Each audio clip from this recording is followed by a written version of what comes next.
Professor Ticklax adjusted his breathing apparatus as he surveyed the classroom of eager xenology students. The blue-skinned Moldovan had been teaching comparative species studies at the Galactic University for over 30 cycles, but today's lesson was always his favorite.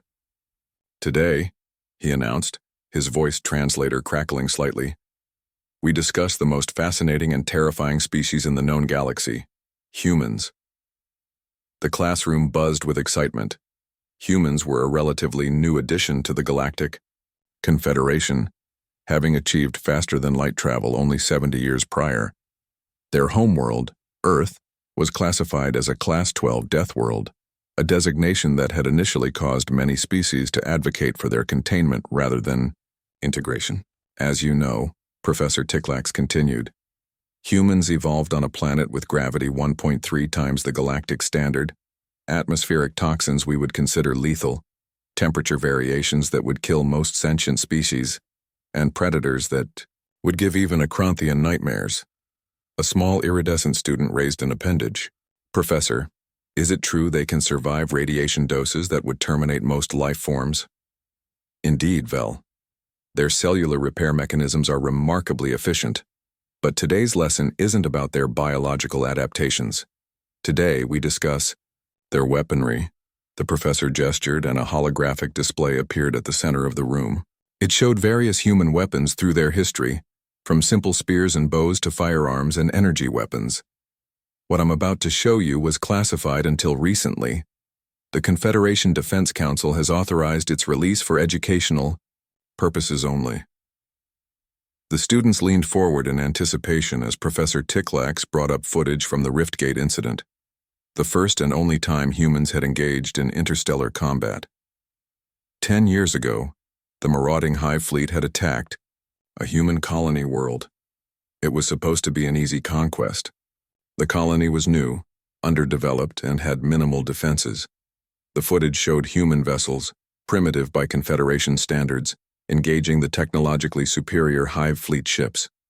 What followed left the classroom in stunned silence. "As you can see," Professor Ticklax said softly, "the humans not only survived the initial onslaught, but managed to repel and ultimately defeat the Hive Fleet using what they termed conventional weapons." A tall, mantis-like student shivered visibly. "But Professor, how? Their technology was at least 3 generations behind the Hive Fleet's shielding systems." "That, Rachner, is the question that has occupied our military analysts for a decade. The answer is both simple and terrifying. Humans weaponize everything." The professor expanded the hologram to show detailed schematics of human weapons. While most species develop weapons as extensions of natural defense mechanisms, Javorian sonic disruptors mimic their natural sonic attacks, Phyrexian plasma throwers emulate their fire glands, humans have no such limitations. They don't extend natural weapons. They create entirely new methods of destruction based on scientific principles. The hologram shifted to show a human mining tool converting into an improvised explosive device. This was originally designed to break rocks for resource extraction. During the Riftgate incident, colonists modified it to penetrate Hive Fleet armor. They took a tool and reimagined it as a weapon in less than a day. The class murmured in disbelief.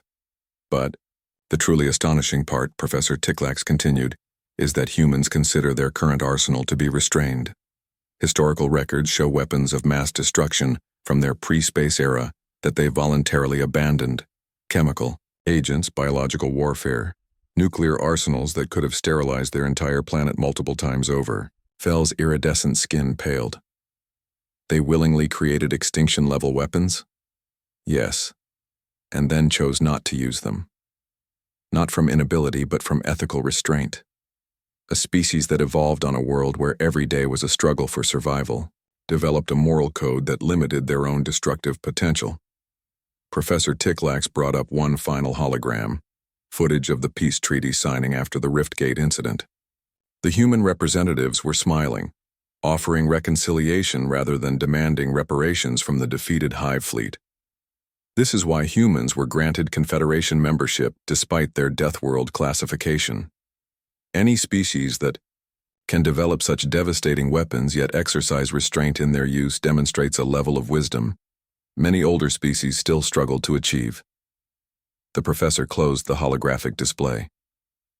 Your assignment is to research one human weapon and its original non-military purpose.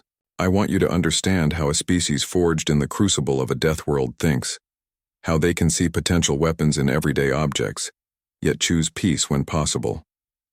As the students filed out, still discussing the revelation in hushed tones, the professor noticed a human colleague waiting by the door. The young human smiled. "Fascinating lecture as always, Ticklax," the human said. "Thank you, Thomas. I hope I represented your species accurately." The human nodded thoughtfully. "Mostly correct, though I'd argue one point. Our greatest weapon isn't our technology or our adaptability." "Oh? What would you say it is, then?" Thomas smiled, a gesture that still unnerved many non-humans with its display of teeth that evolved for omnivorous consumption but in ancient times had torn flesh from prey. "Hope," he said simply. "The belief that tomorrow can be better than today. On a death world, hope is what keeps you fighting when logic says you should surrender." Professor Ticklax contemplated this as his human colleague walked away. Perhaps that was the most important lesson of all, that the most dangerous weapon forged on a death world wasn't one of destruction, but of perseverance.